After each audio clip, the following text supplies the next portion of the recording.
everyone. Hello, and thanks for coming. I'd like to welcome you today to our Lunch and Learn on behalf of MCIC, the Manitoba Council for International Cooperation. So as we begin, I want to acknowledge that I'm hosting this event from Winnipeg in Treaty 1 territory, which is the traditional territory of the Anishinaabe, Cree, Ojibwe, Dakota, and Dene peoples, and we're on the homeland of the Métis Nation. So we're grateful for the chance to host this event, and thanks for joining. So we're happy to be here. If you're less familiar with MCIC, we're a council of over 40 Manitoban organizations working in international development and cooperation around the world. Our vision is simply a just world. And we'd also like to highlight that this event is sponsored in part by funding from Global Affairs Canada, and we're grateful for their support. I'd like to introduce our speakers. Without further ado, I'd like to welcome from Change for Children, Lorraine Swift and Tony Llorente, welcome. And then from students offering support, we have James Aron, Laura Barbosa, Noe Kaal, Isabella Toma, welcome. So just before we hear from them about each project and the innovative ways they're addressing education challenges, I'd like to introduce Gabrielle Wilms from the Fund for Innovation and Transformation, or FIT, which funded these projects. So then we're going to move into a time to hear a little bit more about each project, followed by a panel discussion, and then we'll open things up for a question and answer time. So I'll turn things over to Gabrielle now to share about the FIT program and how this all got started. Gabrielle, over to you. Thanks so much, Grace. And thank you so much for having us today. We're really excited to be here and have the chance to showcase a couple of the organizations that we've supported through the Fund for Innovation and Transformation. And before we give them a chance to share some of their results and their lessons learned, I just wanted to provide some quick context around the FIT program. So for those who may not know, the Fund for Innovation and Transformation is a national 5-year innovation program of the Inter-Council Network of Provincial and Regional Councils, funded by Global Affairs Canada and managed here at the Manitoba Council. So FIT is a unique funding program that specifically supports Canadian small and medium-sized organizations to test innovative solutions that will advance gender equality in partnership with organizations in the Global South. So this means that we're trying to support organizations at the testing phase of their solution when they're trying to gather evidence to prove their hypothesis and inform their future decisions and pivots around their work. So this makes us a bit different than a typical project implementation program, and a really exciting place to be learning from the organizations we fund. In addition, FIT offers targeted capacity building for funded organizations and tries to provide opportunities to learn from each other, such as this. So far, FIT has funded 3 intakes, a total of 31 organizations, and our 5th and final call for concept notes is open at the moment. And today's presenters, Change for Children and SOS, are 2 of our first organizations to complete their work so far. So we're really excited to hear more about what they tested and what they've learned throughout the process. So without further ado, I'm not sure, I'll pass it over to Grace, who will pass it along. Now we'd like to hear from Change for Children to tell us a little bit more about their project and what they tested. Change for Children is thrilled to be here to present about our successful innovation in the Bosawás Biosphere Reserve in northern Nicaragua. Known as the lungs of Central America, Bosawás forms the largest tract of tropical rainforest north of the Amazon basin. And Change for Children has been working with the Mosquito and Mayagna indigenous peoples here since 2000.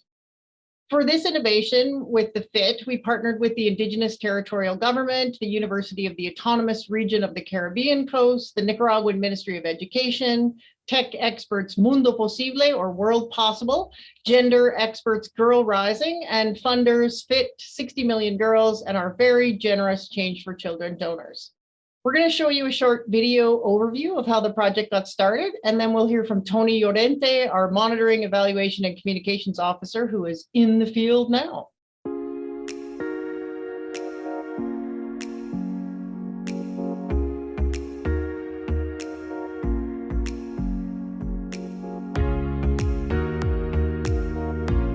Hello, my name is Lorraine Swift, and I'm the Executive Director of Change for Children.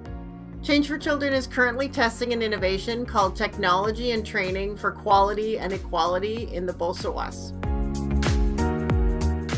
Change for Children's innovation in the Mosquito Indigenous communities there involves using technology and training to improve teacher pedagogy in these remote communities.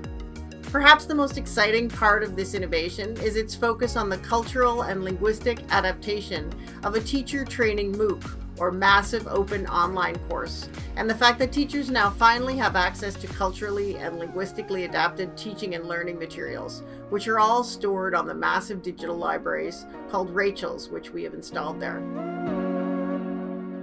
Due to the incredible generosity of Change for Children's donors over the years, we built 7 schools in the region, and now in 2021, all 7 schools will benefit from this technology and training innovation. Thanks to the FIT, we've been able to learn many lessons about what works in tech education in this remote region, and are now scaling the project to reach more communities, more teachers, and more students. The FIT has helped me realize my dream, and the dream of many Change for Children donors across the country, to bring mother tongue and gender-sensitive education to the Mosquito peoples of Bosowas. Thank you.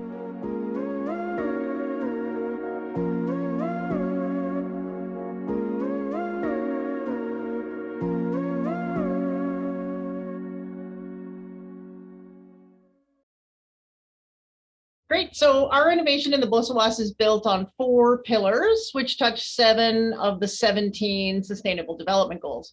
So we're focusing on teacher training to improve education, mother tongue, cultural and language resources to foster Indigenous identity and promote environmental protection, gender and sexual and reproductive health and rights content to promote gender equality, and solar power and classroom technology to bridge the digital and energy divide. I'll just start off with talking a little bit about the baseline results. We identified some major deficiencies in the teacher training. There basically are no training opportunities for teachers in Bosowas, and many of the teachers are not even teachers at all. They're just people with grade 6 education who go ahead and take over classrooms because that's what is needed. So basically there's a lot of training necessary for teachers. There is a complete absence of mother tongue language education materials. They have no, even though the Ministry of Education, called MINED, it prioritizes mother tongue language education, and the Indigenous government in the region would love to concentrate on mother tongue education. They have no materials, no access to curriculum materials, and no way to teach it. In fact, we found in the baseline that only 22% of the teachers there were fluent and could read and write in Mosquito. Just like Lorraine was saying, and again, I'm very excited to be here with you today. So from the baseline results, we found out that community awareness about girls' rights to education and gender equality is very limited. And due to the scarcity of materials and training, gender equality is one of the topics that is not widely taught at schools or practiced within the classrooms. And thus the teachers and students lack basic gender information. And no electricity in the communities means absolutely no technology access in the schools. And although there are many schools in Nicaragua that have internet and computers, MINED does not distribute technology to communities that are off-grid. So of the results in teacher training, we were able to include 123 teachers in the program, 56% of which were women, and in 4 communities, but they were sort of central communities where we installed the technology, and then the teachers also from the neighboring villages participated. So we deployed solar power, Rachel's, which are remote access community hotspots for education and learning. They are essentially a massive digital library, and laptops in all these communities. When it comes to the teachers' results, teachers in Bosowas did not even know how to turn on a computer before, and it is great to see that they can now access educational resources using a computer. And an outstanding 90% of the teachers have gained typing skills using a module on the Rachel called Power Typing. School data and statistics are now organized digitally, which allows school principals to save time and energy. And more detailed data is now available to MINED and to the Indigenous government. This allows them to use this information to lobby for better funding and higher educational standards. And also, teachers can now navigate fluently through all the resources on the Rachel and are able to teach the students to do the same. When it comes to the students, they can use the library the digital library to continue learning at their own pace. And they have reported that better learning spaces are created through the use of new learning strategies. And for them, learning is fun when there is a better interaction between peers. And also, students are demonstrating knowledge and understanding of gender equality in the classrooms. Okay, when it comes to mosquito education, 90% of students report using mosquito materials at least twice a week, including those produced locally by the project staff. 98% of teachers report having the ability to read and write in mosquito, compared to 22% found in the baseline. 99% of teachers report having the ability to teach mosquito history and culture, compared to 52% found in the baseline. Mosquito language and culture facilitates integration of young children into school and builds cultural knowledge and pride in older students as well.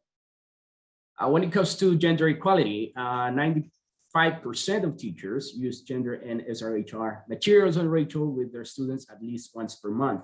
And training on gender equality was provided to the project staff and all participating teachers. There is an increased participation of girls in the classroom, more acceptance of mixed gender groups, and an increased willingness of boys to do school chores. And also, we took a whole of community approach to the gender training. And as I mentioned previously, before this project, there was no power in these communities. And with the installation of solar power, we're able to enjoy the many benefits of energy, and our communities have now bridged the energy divide. And that's the reason why quality educational materials are now just a click away, and educators and teachers are using technology for teaching, lesson planning, and school management. And we believe that for the long-term economic and social development is evident through increased connectivity and access to information.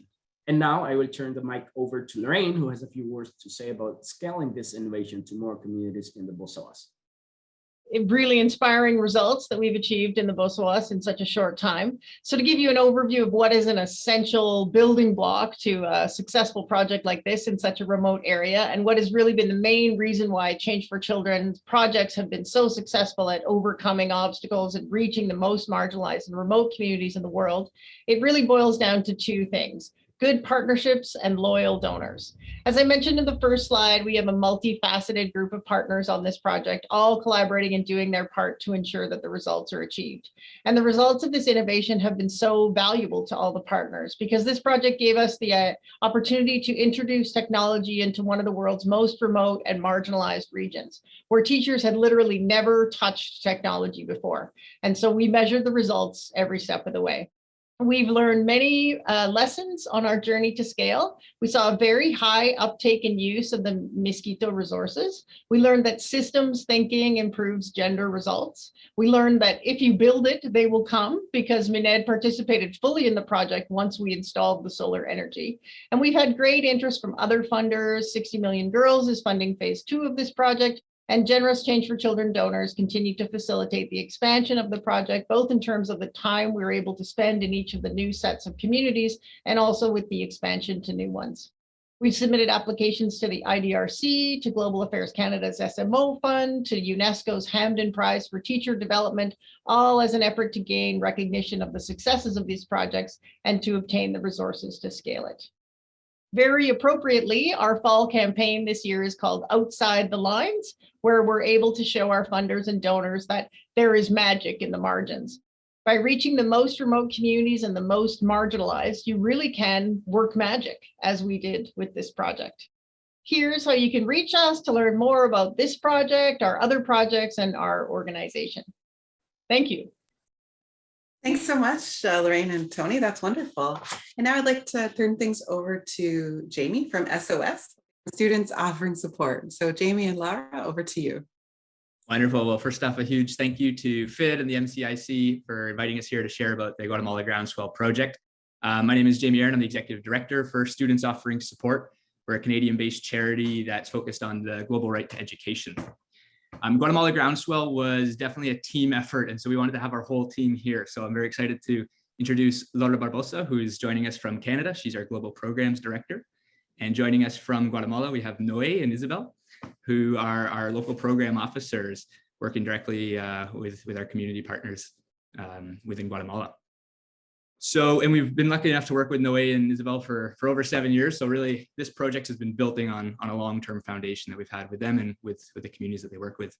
So the intended outcome of our project was to support more Mayan students from rural communities to be able to study beyond 6th grade. In the regions that Noe and Isabel are working, only about a quarter of students study beyond primary school. And the needs are definitely greatest for girls and women. The discrepancies in education are the most challenging. We were doing our testing right as the pandemic hit. Our project start date was in March 2020. And so the needs socially, economically definitely increased as a result of that.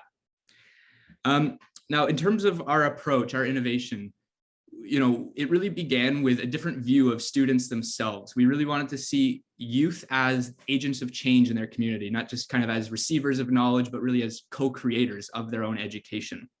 So the center of our whole approach was what we call our learning circles.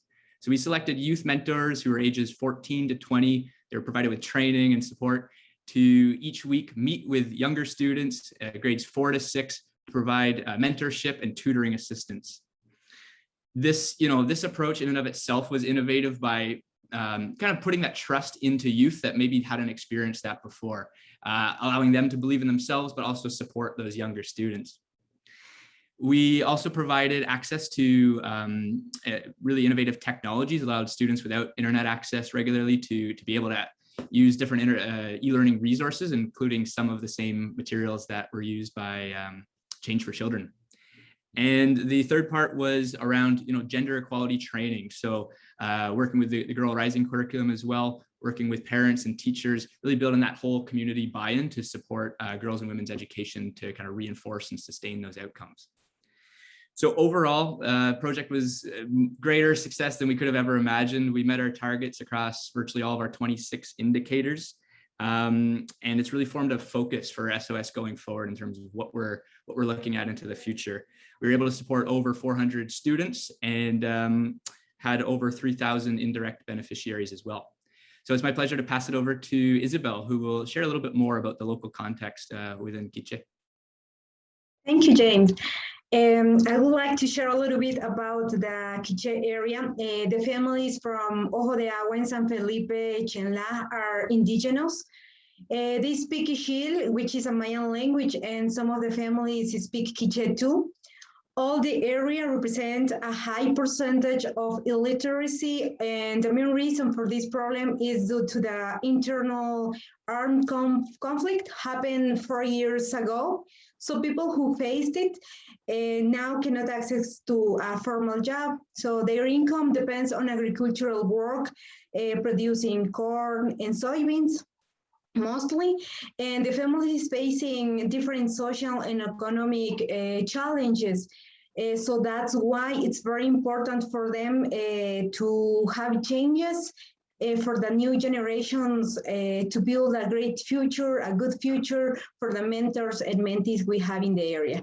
Thank you so much. I'm going to pass it over to Noe. Hi, everyone. Well, I'm in Alta Verapaz. That is one of the 22 departments here in Guatemala. Specifically, I'm working in Las Arrugas, where it's a Mayan group, call it the Poconchi. Most of the kids here are like bilingual. They speak Poconchi and Spanish as well. The main source here is a factory issue, where people can go and apply for a job. The other part of the community work in agriculture. They cultivate tomato, potato, and beans. As a Poconchi group, they have the taboo that girls has to stay at home instead to go to school. And we have been educating them, like sensitize them to give the same opportunity to girls to continue to study after elementary school. It's been a hard time, but we are trying to do our best as an organization. So I am going to pass to Laura, who has more information. So I'm going to talk a little bit about innovation activities. The first one is youth mentor selection and training. So when we selected 60% of them girls and 40% boys. And then we train them so that they can lead learning circles. Now, as Jamie mentioned before, learning circles are like tutoring sessions. Mentors, they meet twice a week for about 2 to 3 hours, and they work on their homework. They watch videos about mathematics, history, and they also play games because we want these learning circles to be fun and dynamic. We also provide them with scholarships just to release the financial stress that families were having. We also provide school supplies, notebooks, pens, so they feel comfortable during the learning circles, and so they had everything that they needed. We also had parents and community engagement events just to make sure it was all about the community itself, not just the students. And we also provide tablets and technology in these tablets, which each mentor had. They had a platform called Rumi, and in this platform, they could watch videos and activities, read books without accessing to internet, because in these communities, access to internet was not even an option. So it was really good to have that in the tablets. We also developed curriculum. For instance, when it came to gender equality trainings, we translated all those materials into their Mayan languages so they could feel comfortable in learning about that. We also developed materials in emotional intelligence, entrepreneurship, financial literacy. And last but not least, we had our teachers engaged in all the activities that we were having, so that whatever decisions, whatever content that we were uploading in this tablet were based on their feedback. So everything was really about the community's feedback and just making sure that we were achieving what they needed. Now, for the innovation timeline, we kick off on March 2020. That's when the pandemic happened. So we kind of have to adapt everything. But thanks to the amazing team that we have, we managed, and it was actually a success. And during June 2020 to May 2021, we coordinated the learning circles. We also had trainings with local partners. And May 2021 was our graduation ceremony, where we had a gathering between family members and community members with the students. Now, when it comes to the testing management framework, we had 26 indicators that help us understand how this program was really working, if it was good or we had to adapt or change something. Within these 26 indicators, we had CAP surveys, which we presented to students, parents, and teachers. There were baseline, midline, and endline. Just to let us know if something was not working. For instance, in the midline, we could adapt it and change it. And we measure commitment to education, gender attitudes, self-efficacy. We also have the school records that showed that the students continued studying once they were in this program, so they were more engaged towards education. And last but not least, we had rolling profiles. These were interviews that we made to the students, parents, and teachers, and most of them, they really say that they want to participate in this program if they want it, like if there was another opportunity. Thank you very much. I'm gonna pass it over to Noe. Yeah, let me share with you a little bit about Heidi's history. Is the girl with the red sweater. I remember her because she enrolled our program last year. When she began, her father wasn't sure to give the opportunity to Heidi to be in the program because she was really shy. After 1 year, she already graduated from high school.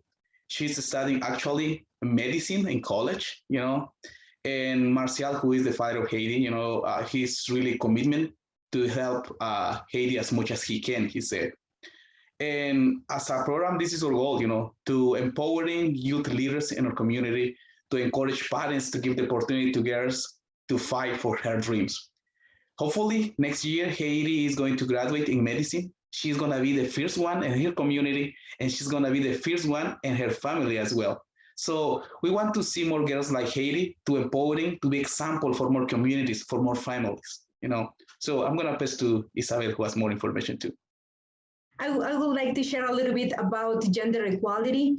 It's being a topic very little understood by the families in our communities.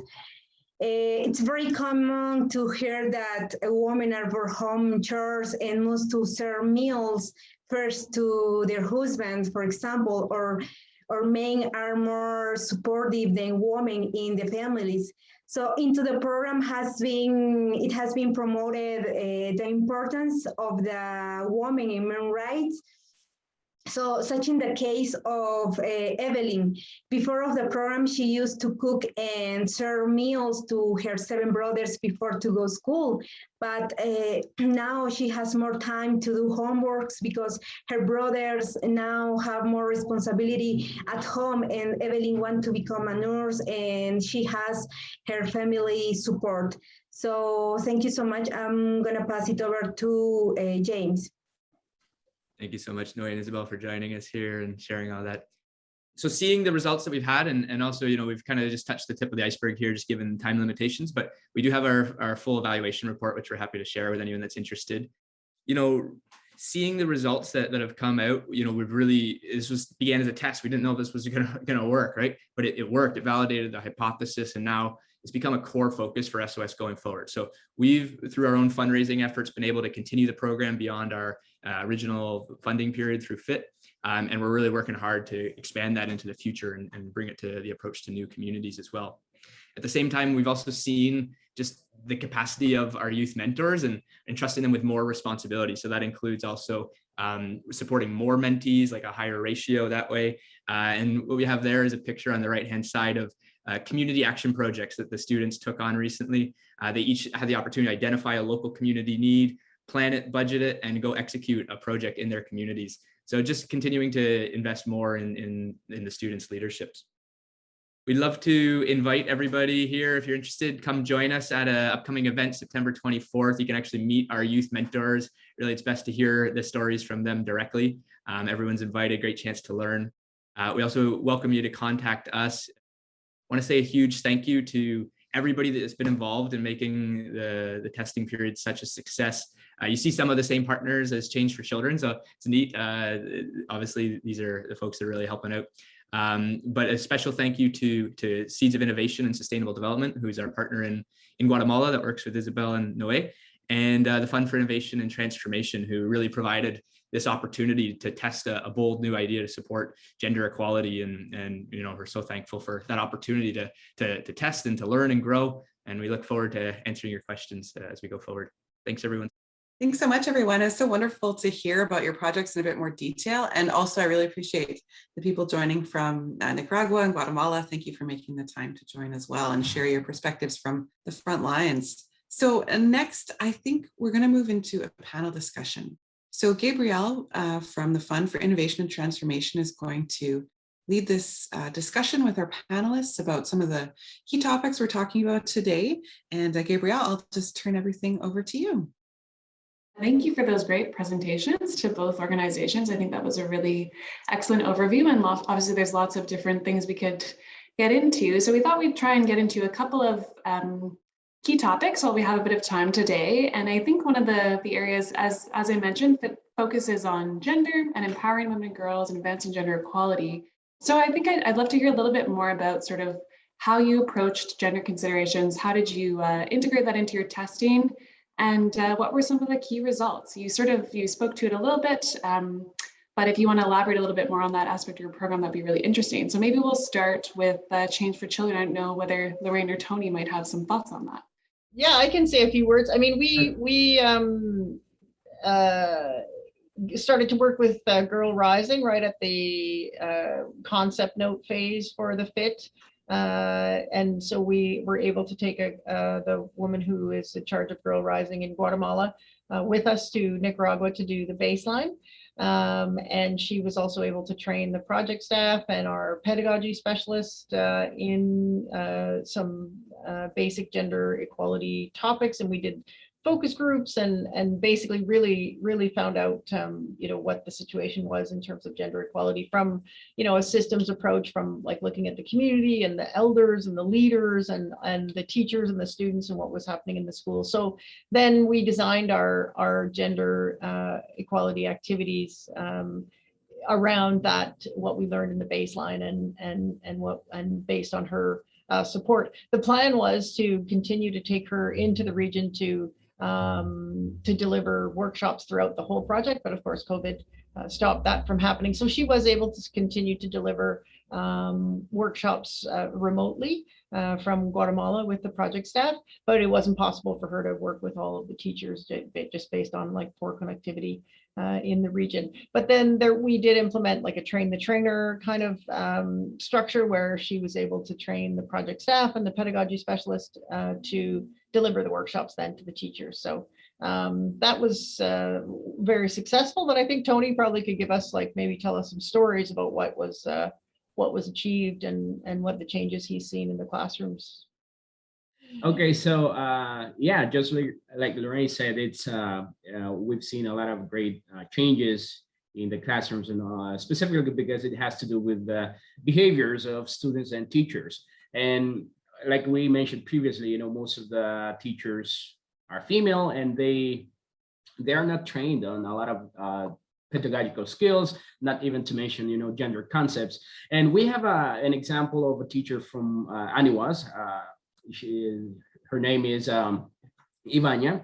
I'm going to go ahead with that example, just describing it in words. But I believe that what she said in one of the surveys and one of the interviews that we conducted is that she couldn't use a computer. She didn't know any knowledge about gender concepts. And now she can do everything, using the technology. She can now teach about girls' rights and, the rights to education, mostly to continue education after high school, something that is not possible, was not possible prior to this project. So I think that there's a lot of commitment in the communities and in the teachers. So the female teachers are now more empowered in their rights as well, and they are eager to promote that in the classrooms. So that really fills us with a lot of enthusiasm and excitement as well, because we know that this is going to continue. And in the same service, they were mentioning that this is not going to stop, that they have the rituals in their communities. They are going to continue to get educated with the new materials that we integrated. And we constantly diversified materials on the ritual, adding new materials such as the ones that are contextualized to the region, like those produced by Uruguay, our partners.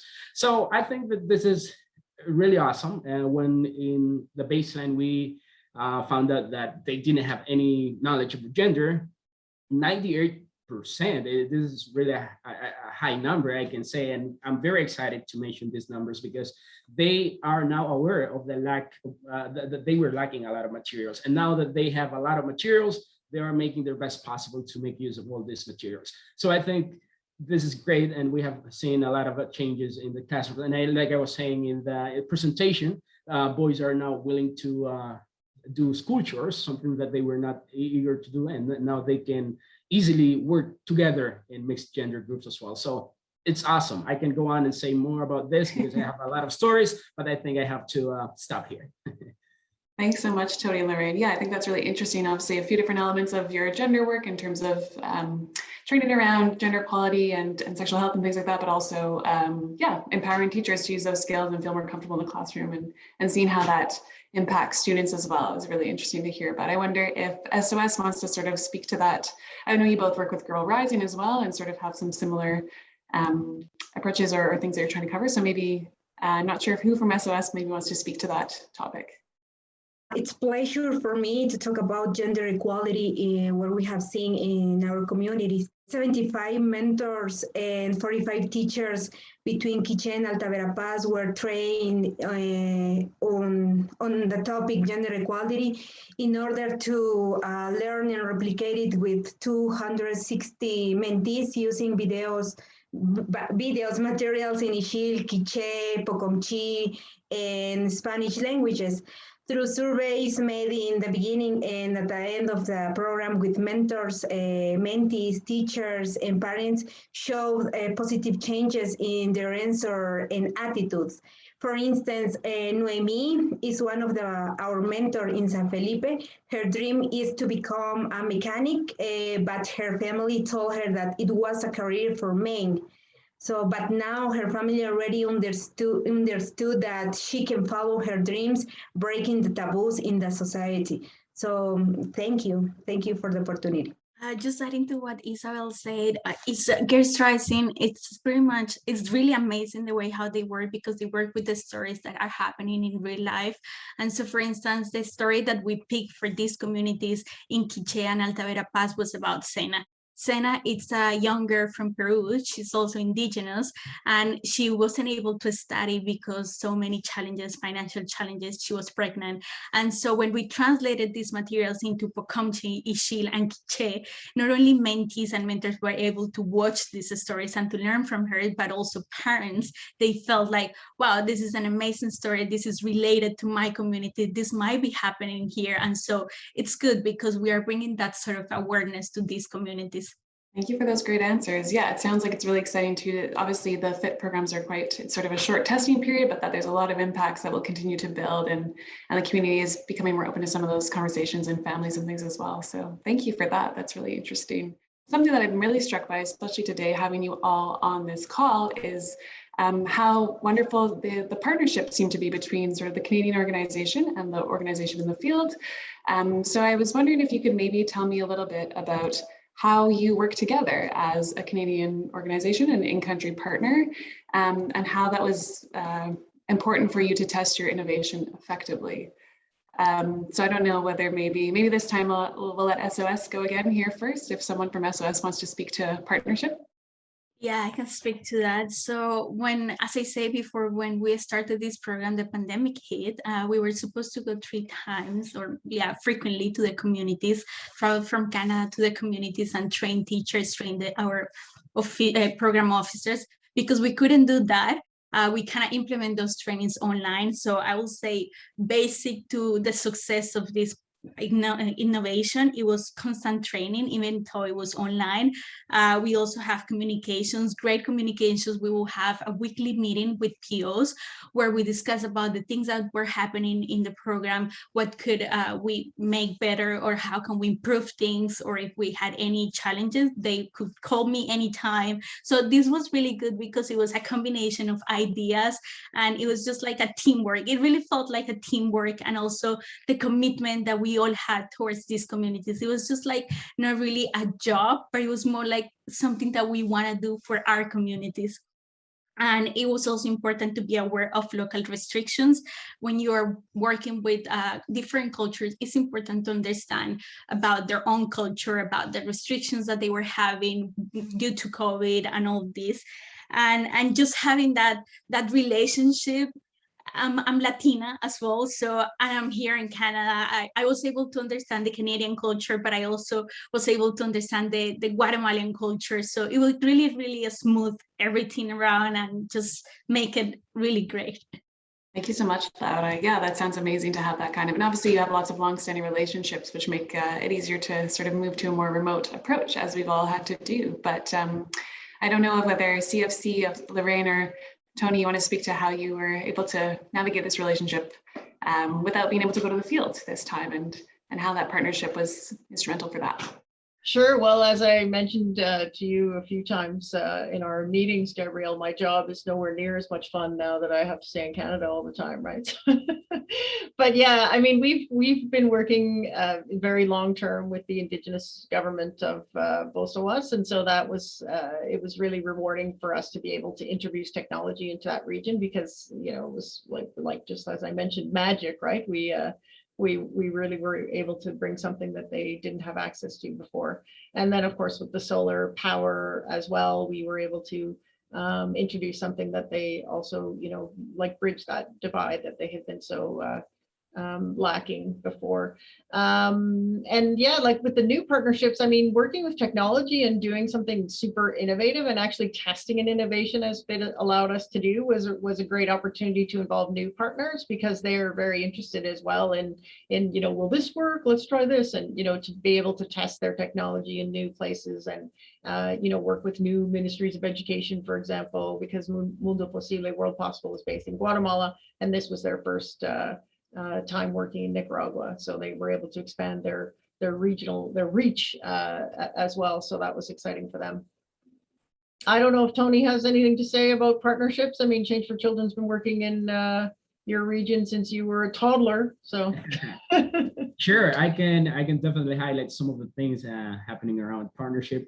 And well, what I can say is that strong partnership has been established between CFC and the territorial government.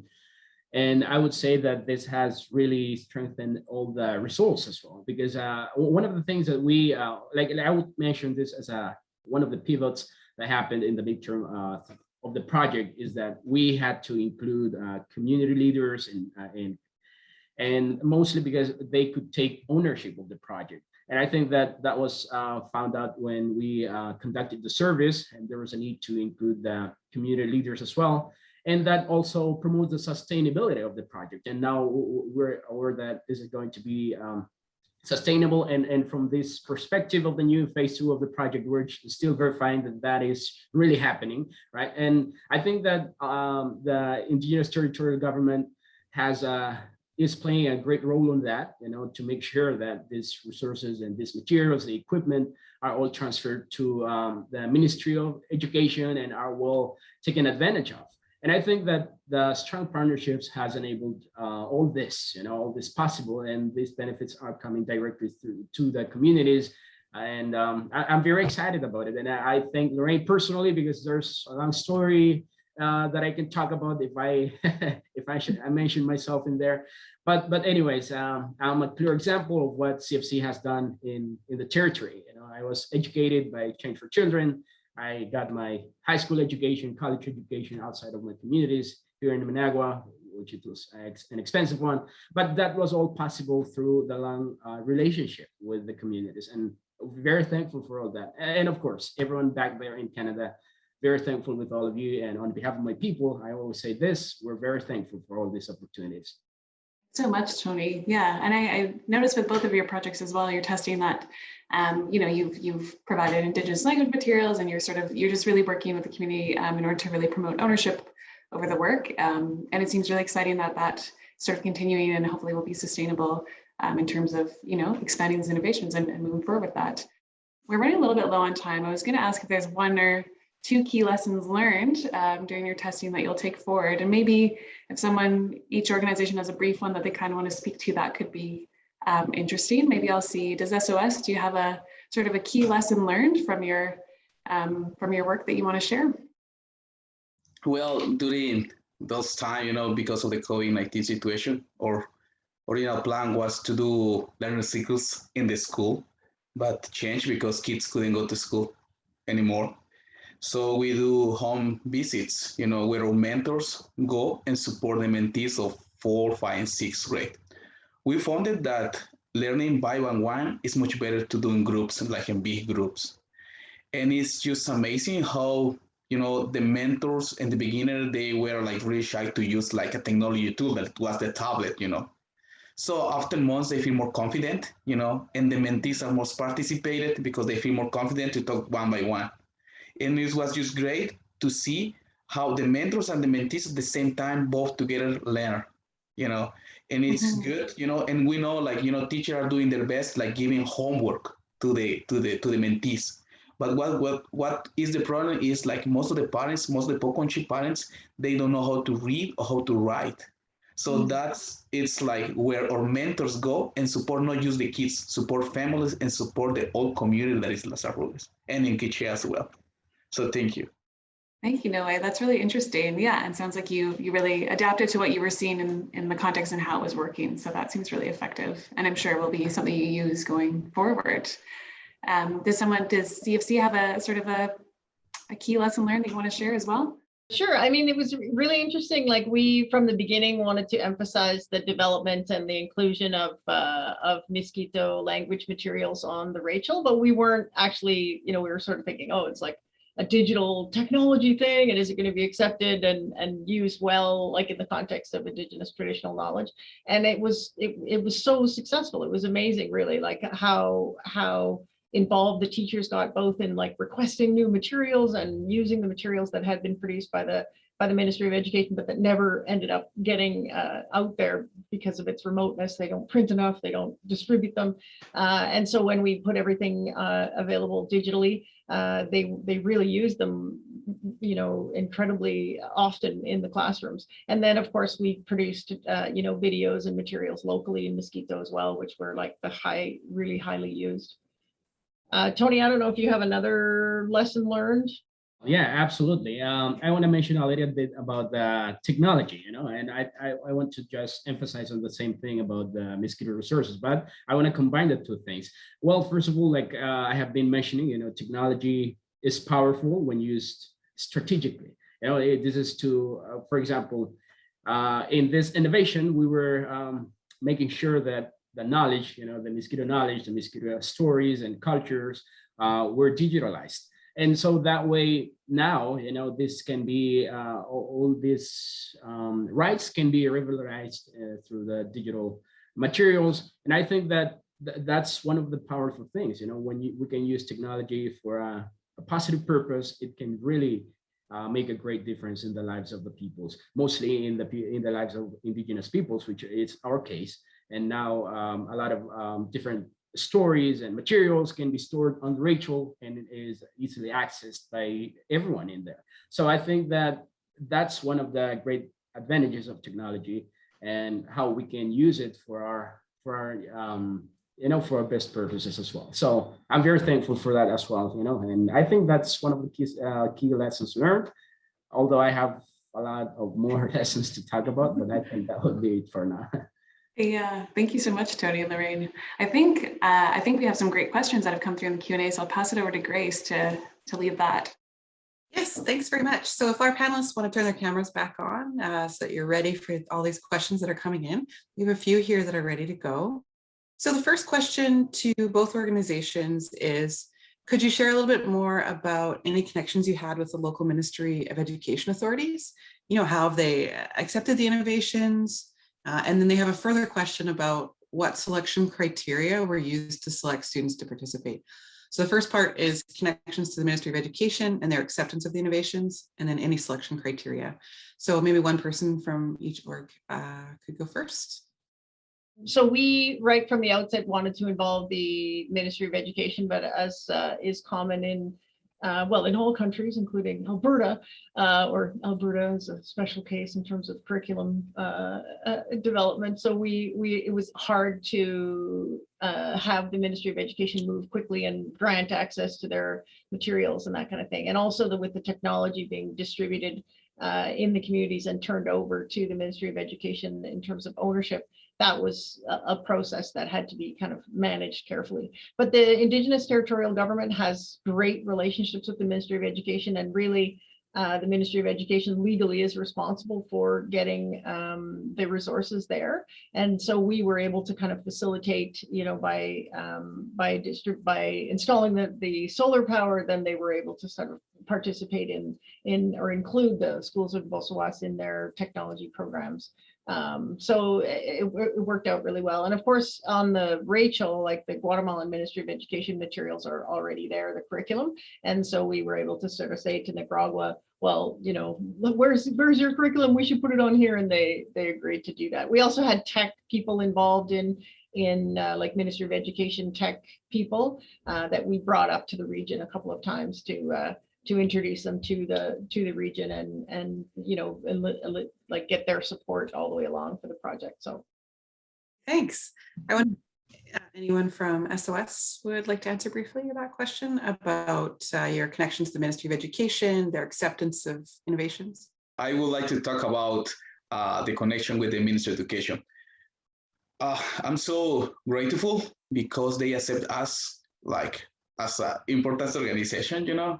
We have the support of them in many ways. Actually, we have the CTA, kind of like the coordination of education here in the town, and she's always open to support us in many ways. Now, the problem is like more communities want to be involved with us because we have been creating like a prestige in Las Arrugas, Use an idea. For example, each mentor has 5 mentees, and during this hard time because of COVID-19 situation, more schools are in need, more teachers want help, but they don't have it. So Las Arrugas is like a blessed community because we have this type of project. As the Minister of Education, sent a letter like asking for more projects like this to support more communities, because in San Cristobal, that is the town, we have 90 communities. In just Las Arrugas has this type of project. So it means like we have 89 communities more that are in needs. So the Ministry of Education is always open to support us. And even, the coordinator of the Ministry of Education, she was the one who support us with workshops about gender equality. Thank you. Sounds like you're all having very strong connections there. Well, we have been established a great connection with the CTA, which is the Minister of Education in the area. As Noé said, we have established a good relationship with them for 7 years. So they are always very open, and the teachers as well. And during the pandemic, the teachers has been supporting all the time with the project. And for example, about Rachel, our teachers, the CTA has been very happy about Rachel, which is a resource that they are very, they like it. So they would like to have more, like they wish that they can have more that in different schools, communities. But I can say that with that support, it's like the way that we have been achieve our goals in the program. So it's what I wanted to say. Thanks. Thanks very much. So there's a quick question here about the Rachel and the tablets program, where you acquired your local language materials for the tablets. Was it from Rumi or somewhere else? We can maybe speak to that. In a lot of cases, it was actually translating and creating the materials ourselves. So it wasn't necessarily available already. Laura, I don't know if you're one of the program officers want to speak about it in more detail, kind of the process that we went through to actually do the translation. Yeah, so for the translation of materials, I'm just going to talk a little bit about what we had Rumi and Rachel. So Rumi kind of is the new materials that we had, and then we uploaded into it. So whatever we created about emotional intelligence, about entrepreneurship, financial literacy, we'll translate it and then upload it into Rumi. And then with Rachel, it was a new unit that we use in the schools. And then the mentors were able to just go through Rumi and then pick whatever content they thought was useful for them. We had kids, they like more biology than history. So they will pick videos or activities about history or biology, depending on whatever they wanted. So that was based on Rachel, but when it comes to Rumi, it was just like that's kind of support between the teachers, and then the translation based on the materials that we really need them to feel more comfortable with, like gender equality.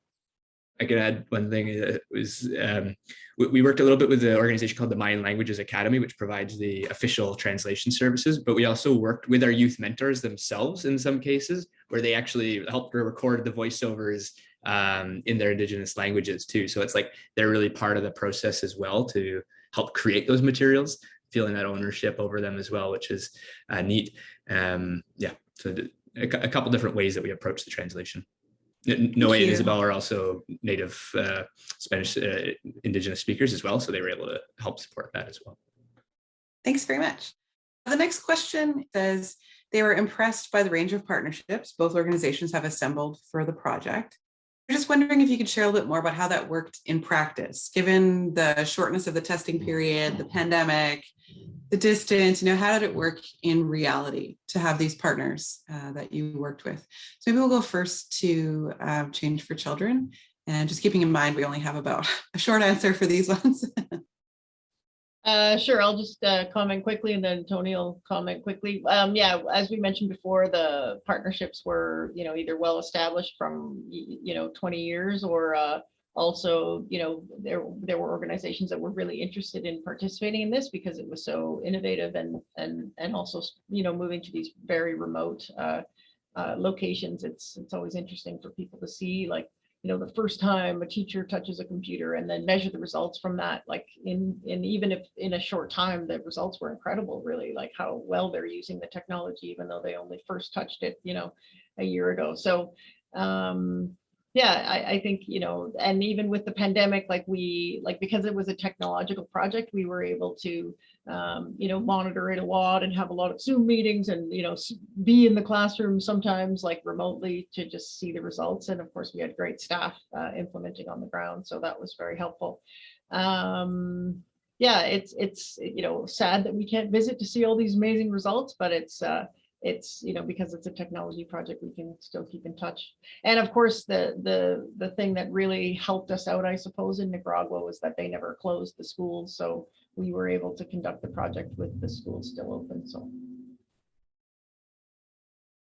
how about you, Tony? You got anything else to say about partnership and how it worked?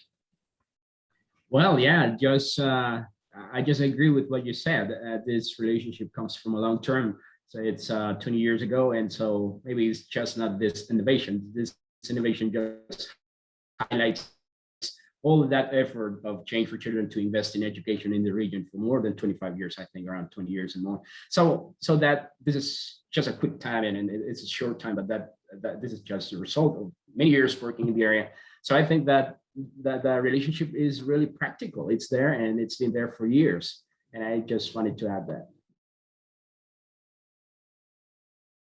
Thanks so much. Maybe we'll just do one quick answer from SOS. Yeah, I think probably echoing similar thoughts. It's in most cases we had the partnerships established prior to the project. We did through the project develop some new partnerships, and some of them were kind of specifically in response to conditions from the pandemic and kind of new situations that were arising.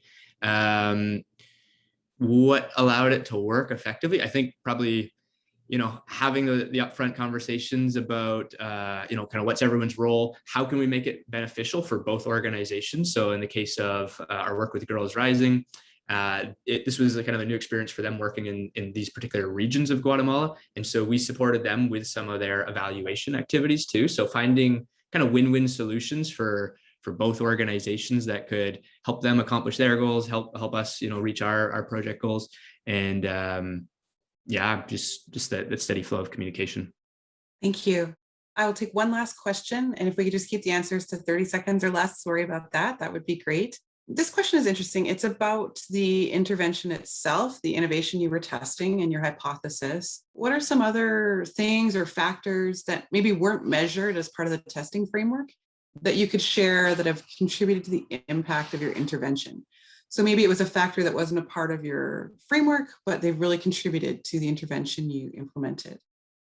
I can say one thing that it touches on this question, but probably the greatest change that we saw was in students' kind of belief in themselves. You know, their one thing that came up continuously, which wasn't kind of a specific outcome, was they talked about losing the fear of speaking in public. Okay. And this was like an important starting point. They're in a situation where they're leading these learning circles, but it touched on this broader idea of like self-confidence and willingness to express themselves.